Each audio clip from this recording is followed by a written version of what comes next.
Gen கதைகளில் அடுத்த கதை சும்மா. ஒரு மனிதன் குன்றின் உச்சியின் மேல் நின்று கொண்டிருந்தான். அந்த பக்கமாக சென்று கொண்டிருந்த 3 வழிப்போக்கர்கள் அதை கண்டார்கள்.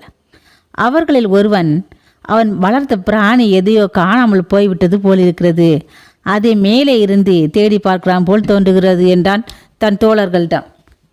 இல்லை இல்லை, தன் நண்பனை தேடுவது போல் தோன்றுகிறது. ஆம், அப்படித்தான் இருக்க வேண்டும் என்றான் 2ஆம்.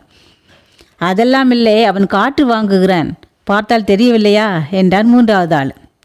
3 பேரும் தங்கள் தங்கள் யூகத்தை பலமாக வற்புறுத்தி பேசினார்கள். கடைசியில் ஒருவன், அவனையே கேட்டு விடுவோம், விவாதம் எதற்கு என்றான். மற்றவர்களும் அதற்கு ஒப்புக்கொண்டார்கள். 3வரும் குன்றின் உச்சிக்கு சென்றார்கள். உச்சி அடைந்ததும் முதலாவன் கேட்டான், நீங்கள் வளர்த்து வந்த பெரியமான பிராணியை இழந்து விட்டீர்கள் அல்லவா, அதைத்தான் இங்கிருந்து தேடுகிறீர்கள்? இல்லை, எதுவும் காணாமல் போகவில்லை என்றான் அவன். உடனே 2ஆவன் மகிழ்ச்சியுடன், உங்கள் நண்பரைத்தானே தேடுகிறீர்கள் என்று கேட்டான். அதற்கு அவன், இல்லை, நான் என் நண்பனை தேடி பார்க்க இங்கு நிற்கவில்லை என்றான்.